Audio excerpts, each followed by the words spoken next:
sure the break format for this year's event, what we've seen at the European Open, we will discuss this as the matches go on and the days, see if the players have figured something out since that last major when this new break was implemented. But going off the first break, Michael, nothing much has changed for Ko Ping Chung. It's a dry one.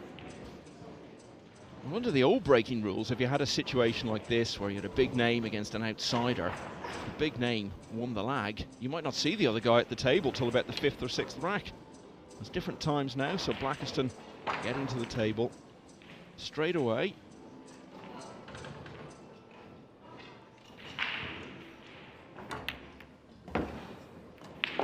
That was really the ideal first shot to have, because you'd expect to get it, but it was just missable enough that knocking it in gives him a little bit of a boost.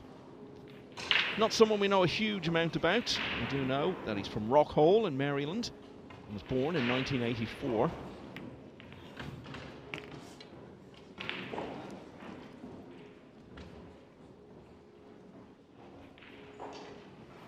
Nothing wrong with the first couple of shots, but the body language, Carl, suggests he's a little bit nervous, but that's just inevitable really for a player in his situation, and I think it's backed up by what we've seen with that 3-ball.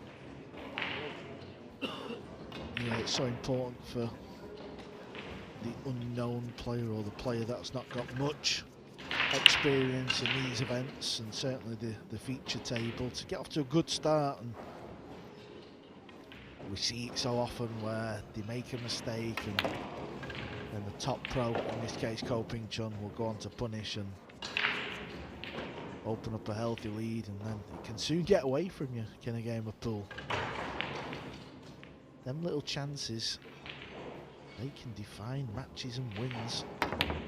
Well, if you're going to have any chance of pulling off a big upset, which obviously it would be for Blackiston to win this match, you've got to set the right tone early on, and instead all he's done there is show his nerves to his much more experienced opponent, which in turn takes the pressure off him. Elliot Sanderson has closed it out at 9-4 now against Scott Haas.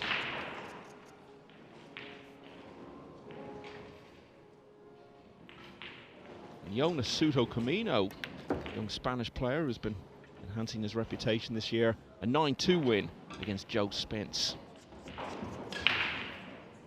Billy Thorpe is now through. I told you he was closing in on victory against Jason Robichaud of Canada. That's now over at 9-3. Big week for Billy Thorpe. Just come back from serving a ban. He knows the Mosconi Cup is close, and he'll want to be there competing.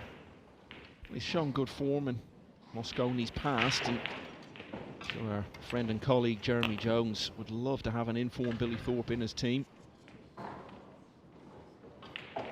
Starts next month, last day of November it all begins. We'll be talking a lot this week about the formation of the teams. This is a huge week in that context. And Ko Ping Chung pouncing on Blackiston's error in missing that 3-ball. He didn't get back to the table. Ko has closed it out and leads 1-0. Tell us about Ko Ping Chung then, Carl. Someone we're very familiar with, and great to see him back on this international stage. Yeah, one of the best. You know, if he was to form a top 20, you would like to think his name will be floating around that, because he's the younger brother to Ko Ping Yi. There's also Ko Ping Han, he's playing this year as well, so I'm sure Michael will keep the viewers updated on the three brothers. Yeah, and speaking of staying updated, giving you some of the matches that have just finished. You can see your various scores going through there and your own favourites. Dang Tan Kien of Vietnam now on the hill at 8-3 against Samuel Henderson. And just some matches starting out now. Dennis Grabe or Grabe, I know that debate is still going on as to how exactly it's pronounced. Carl rolling his eyes at me there. He's just starting out against Farhan Mumtaz of Canada. Baram Lotfi of Denmark starting against Randolph Labonte of the United States. Back here, Ko Ping Chung leads Robert Blackiston 1-0.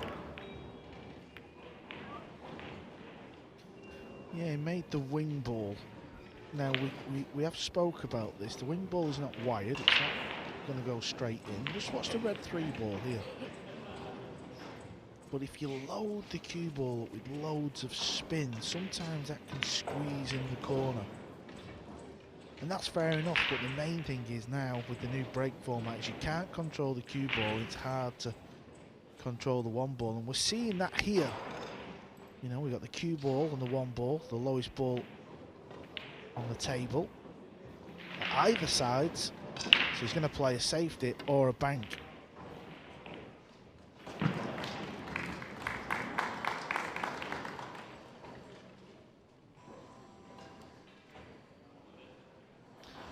We seem to spend the entire week at Fulda in Germany during the European Open, Carl, talking about the new break rules. Now, some people may not have seen that event, so explain to us, if you would, what exactly has changed in terms of the rules and how the balls are set.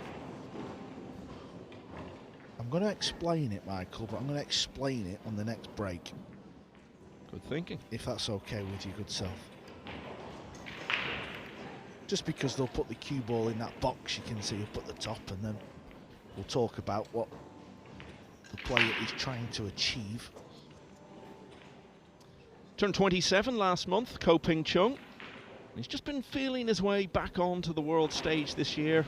All those travel issues that so many people from that part of the world have had in recent times. Teamed up with his brother for a very good showing at the World Cup.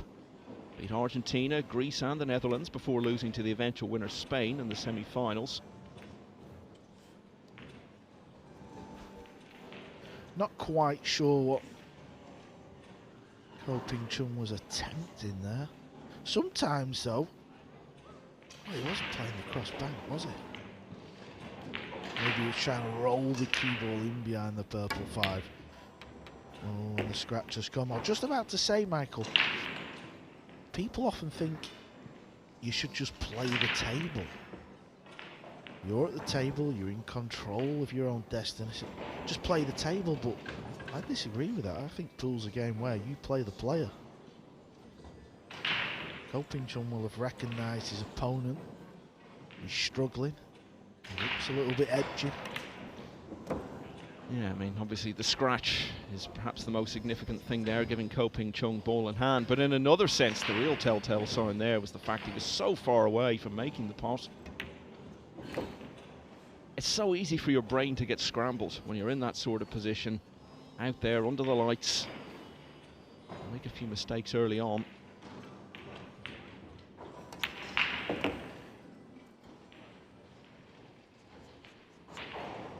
The way to try to look at it is to not feel any pressure, which I know is easier said than done. To try and remind yourself nobody's expecting anything of you. You're coming in as much the outsider as Blackiston is here. As I say, that might make sense, but actually acting in that way, getting that into your heart and your head, and that's the challenge. And it's one he's struggling with at the moment. In the next few moments, he could be 2-0 down.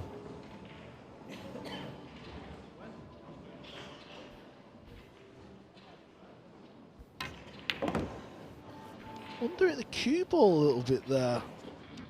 He may have to play a bit of a fancy shot now, unless he can just stop the cue ball there and just kill it. Yeah, he can, so that was okay. And what you'll see now is you'll probably see Coen Chung just speed up a little bit.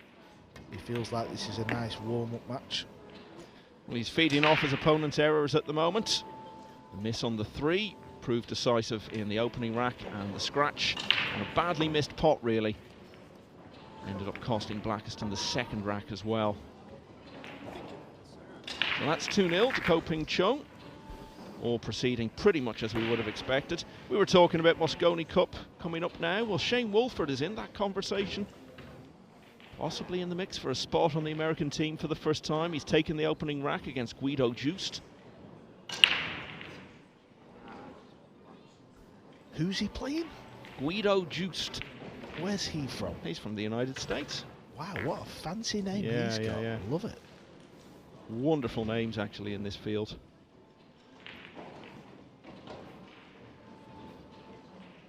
And there you can pick out any of the matches you're looking for. Robbie Capito from Hong Kong, someone we've been talking about quite a bit. Hasn't really delivered in these events yet. 2-0 up against Cheng Yung Lin.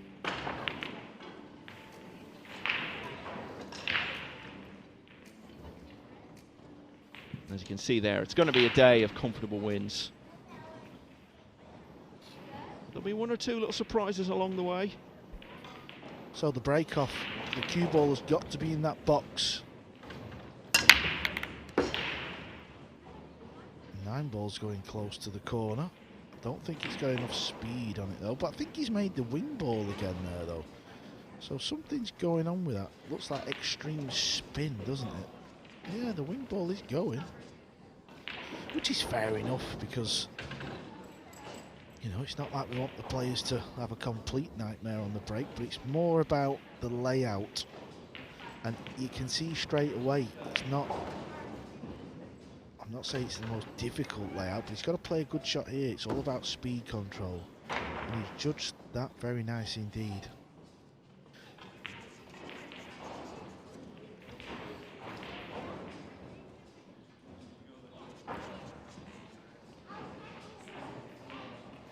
So his last 2 breaks, he has managed to squeeze the wing ball in.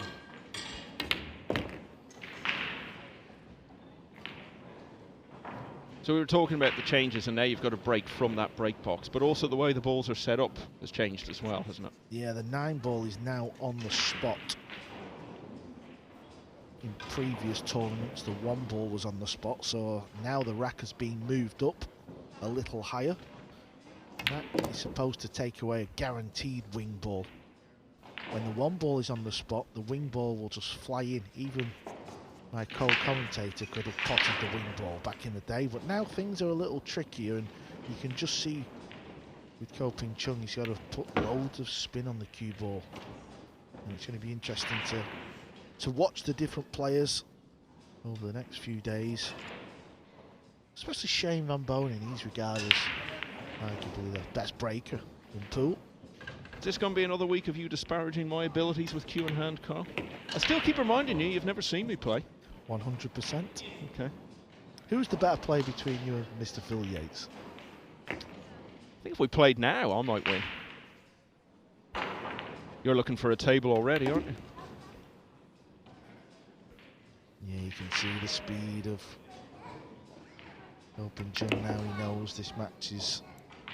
It's going to be a nice little warm-up match. Yeah, well now he's had his first break and run.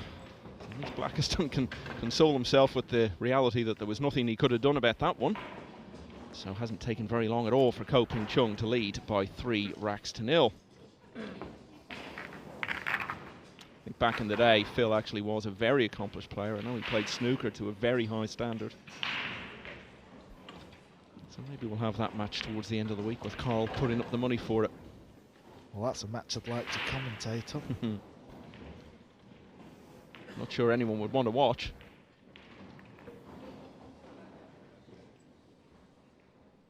Pius Labutis from Lithuania has taken the opener against Jaidev Zaveri of India.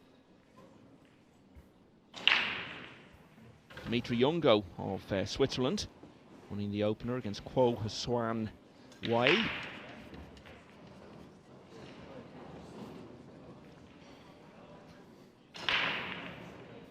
Just some of the big names coming up later. Joshua Filler against Jeffrey Kennedy of Canada. We've got Fedor Gorst on this table next, and he may not have to wait too long because this one is going all the way to Coen Chung at the moment.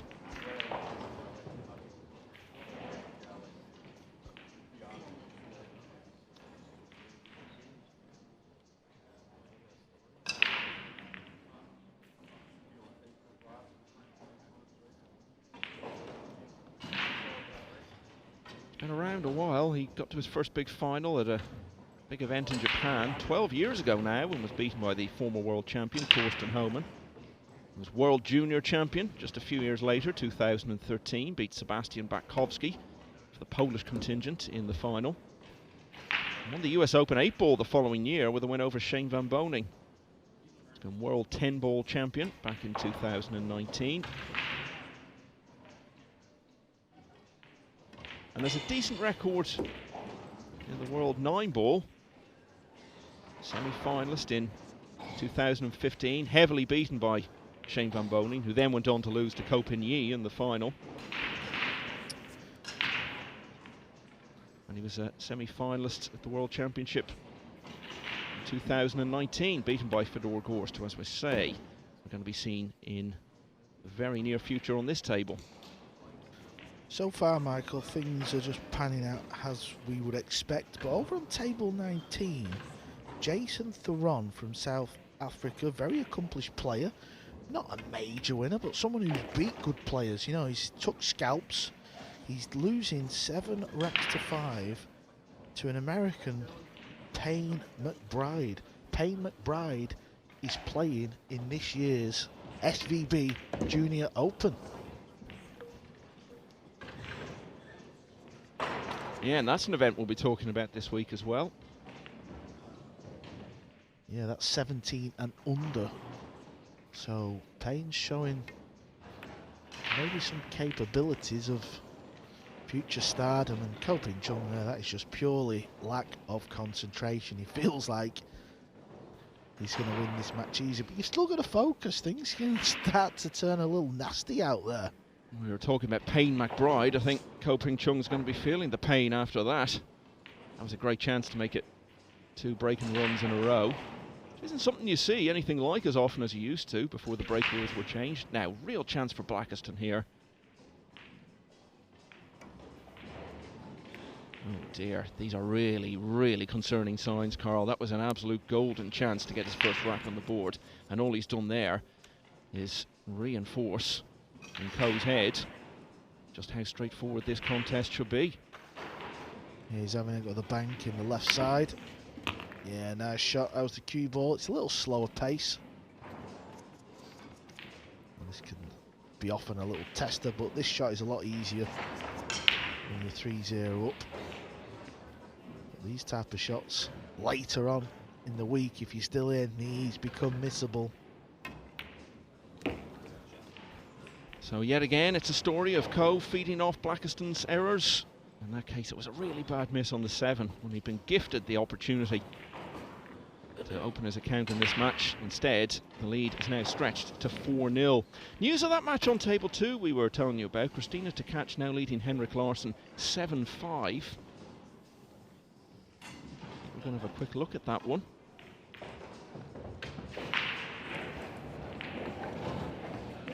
Larsson at the table with a chance to get back to just 1 behind again. Obviously, this is an implement that he's pretty accomplished with, because it's something he finds himself using on a very frequent basis. Jovan Bustamante, another player with a great name, of the United States, on the hill at 8-4 against Mustafa Alnar of Turkey. Jamal Adam Usi of the United States leading South African Kyle Akalu 8-4, so that's another player on the hill. And Cheng Lung Lin has come from 2-0 down to level at 2-all with Robbie Capito. So much going on here in this opening day. At the moment, it's all going the way of Ko Ping-chung on table 1.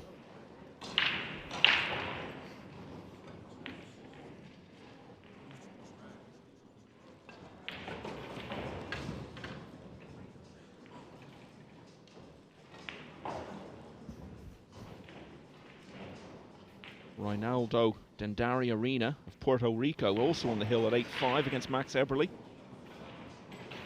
So should see a few more winners coming through in the next few minutes.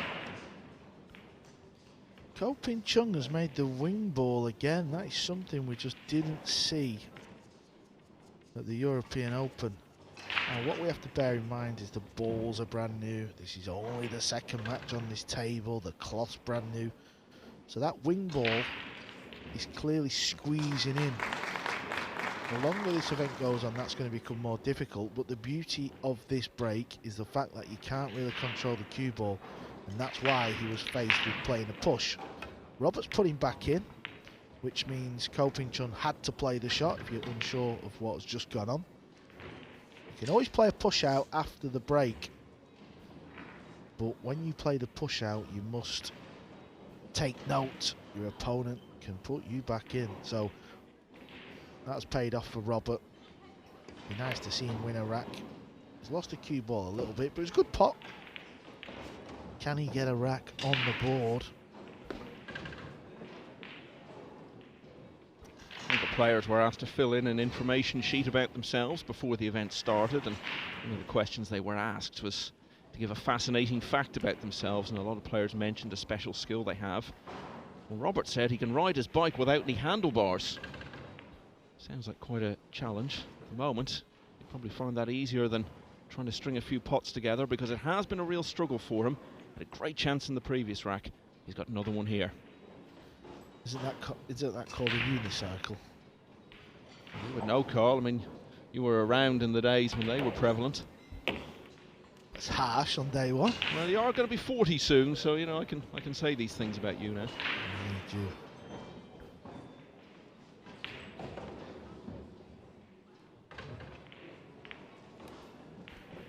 The young man, Payne McBride, is on the hill. He leads Theron 8-5. Theron's a capable player. I'm going to keep an eye on the young American to see how he gets on.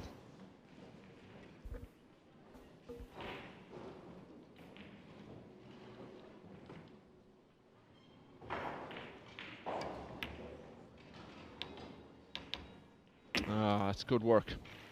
Good effort there. He hasn't had the luck positionally, but even that pot, ordinarily you wouldn't say it was a tester, but with what's gone before and the mistakes he's made, on this occasion it will give him a little bit of a boost.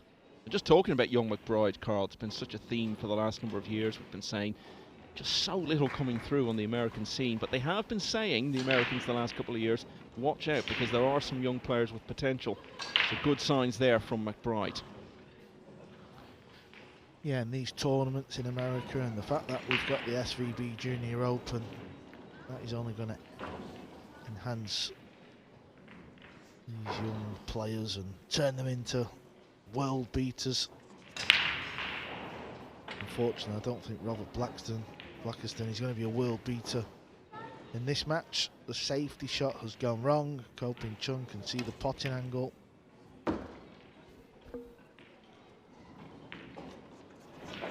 On the other table, though, to catch 7, Henrik Larsson 6, that has been a battle.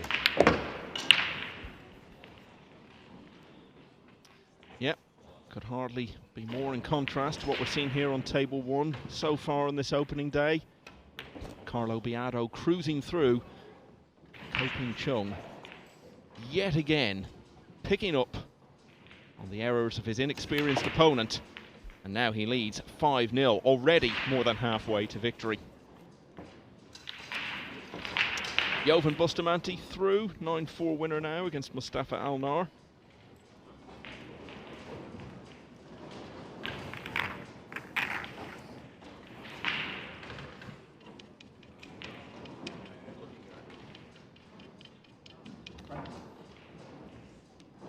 Billy Thorpe, not sure we'd confirm that one. I think he told you we were on the, that he was on the hill, and he's now into the next round, beating Jason Robichaux of Canada 9-3. Dennis Grabber cruising along, 4-0 up against Farhan Mumtaz, who's representing Canada. And Torsten Homan, twice world champion, just starting out against the British player Simon Ayres, out on table 10. Shane Wolford now leading 3-1. He's won 2 racks in a row there against Guido Joost. Long-established British player Imran Majid, level at 1-all with Yip Kin Ling Liu. 5-0 here on table 1.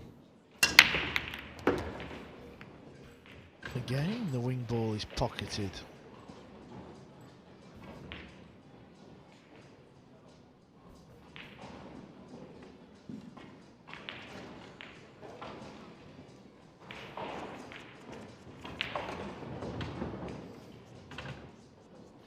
Talked about how well he did with his brother in the World Cup.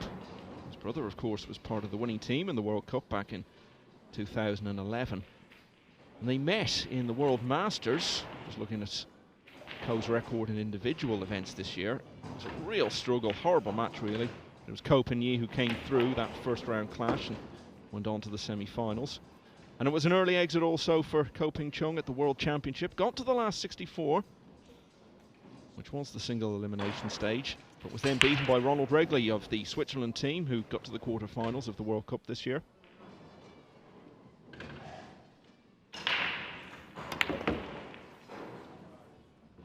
How's his pace? He would have liked it to run on a little bit more, but he's still got a point into the top left. This is pretty much rack ball, the pot this, all the other balls are over the pocket.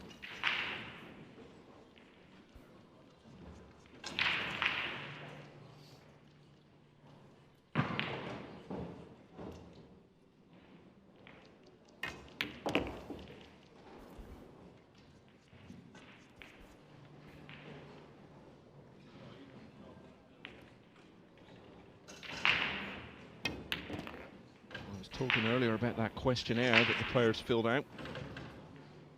And Robert Blackiston, on it, said that his nickname back home is the comeback kid. Well, that's certainly what he's going to need to be here, because Ko Ping Chung has sailed through another rack. All his own doing this time, and that is 6-0.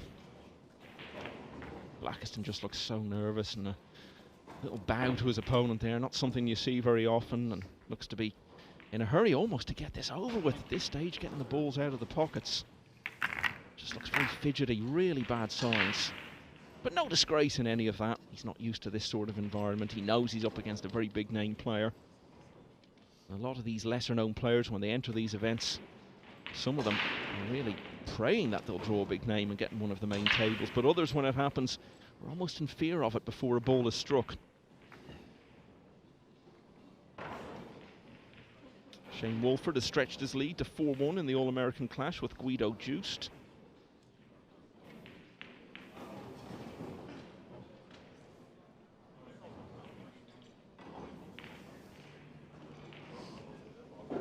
Capito now 3-2 up against Cheng Lung Lin.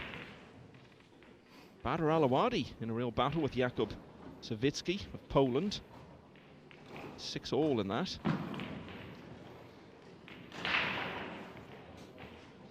Keep an eye on the purple 5 ball. Yeah, he's squeezing that in. You can see the cue ball. Look at the cue ball still spinning. So he's having to really juice the cue ball up with spin. And that spin, he's transferring on the pack and squeezing that purple down into the pocket. He's never sure where the cue ball is going to finish. He can't control the cue ball anymore. But it's not good news for Robert, because he's got a shot on this 2 ball, the blue 2.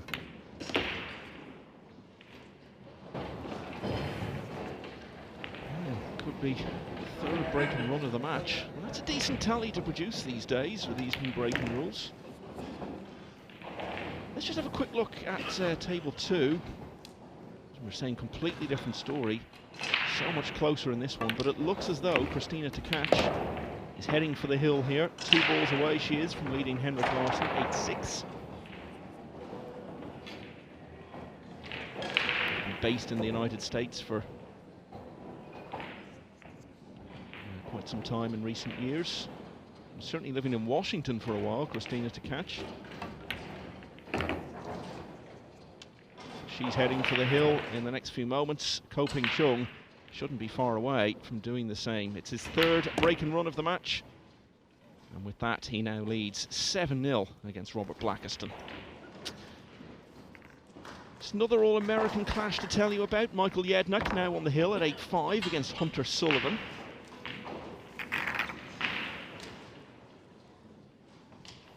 And another Hunter, Lombardo, 4-0 up against Salvatore Mancuso. That's also a clash which brings together 2 players from the host nation.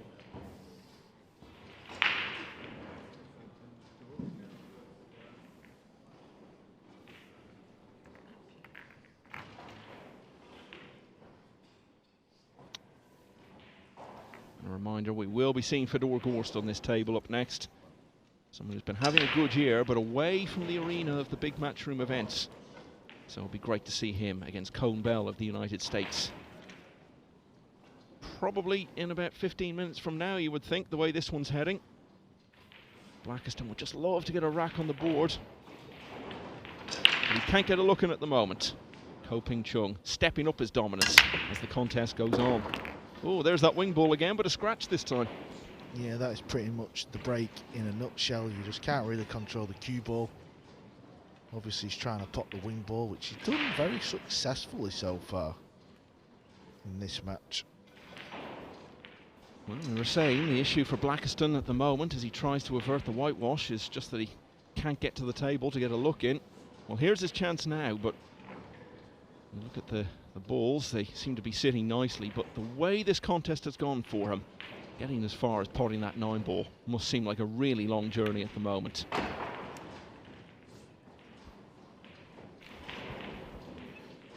It's a good chance this though for your first rack. All the balls are nicely.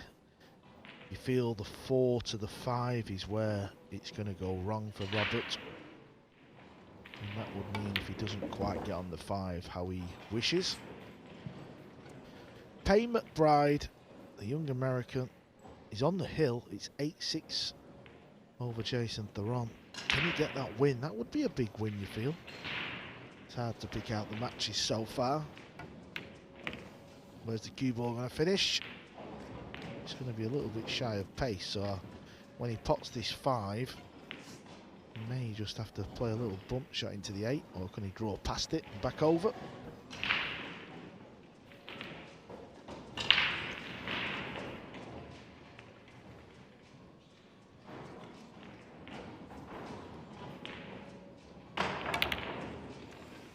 Yeah, I mean, this is the problem, isn't it? He had some fairly routine shots coming up to that, but when you've got a bit more to do there and you're under all sorts of mental strain, something like that is so much more of a test. You're playing with a lot of pace, and really nothing went right with that shot.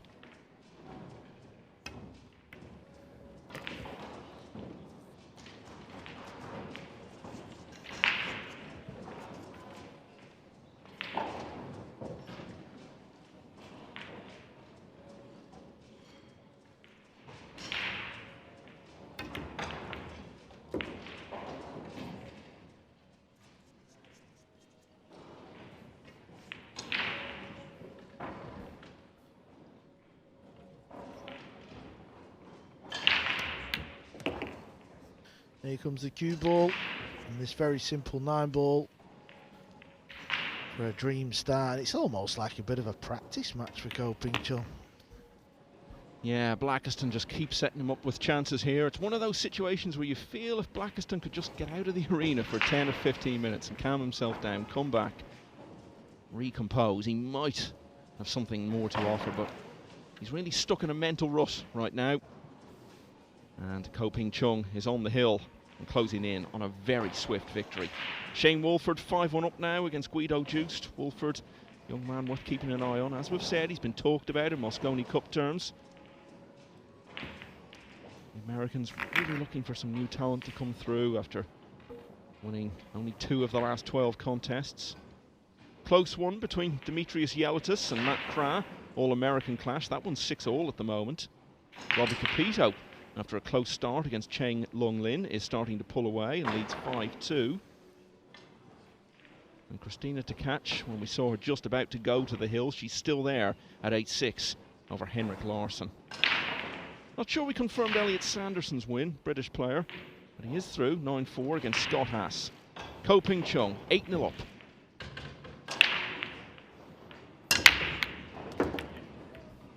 Well, he's been breaking well. I know it might not look well in the sense of the cue ball's been in all directions of the pool table, but just the sheer fact that he keeps potting that wing ball, and he's actually moving the cue ball a little inside of the box, the break box. A lot of the plays at the European was breaking from the extreme corner of that box. But this is the beauty of it now. You're always going to be faced with something tricky, and this is where the big players will shine. Because you feel he's got to play this into the top left corner. There's no value playing it in the side. So he's going long. And it's in the middle of the pocket. You always felt it was going to be Michael at 8-0. Yeah, there's just no pressure at all at the moment. It's not like there are any big consequences even if he misses it. In all fairness, you would have to say it would be unlikely to even cost him the rack. So this should be the end of this one. Obviously, there'll be much bigger challenges ahead for Ko Ping Chung if he's to go a long way in this US Open, but this is just the ideal start. He's had a run out on table 1 here.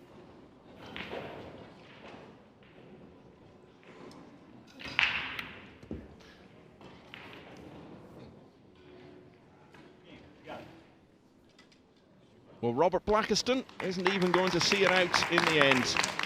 He's decided to shake hands before the winning 9 ball needs to go down.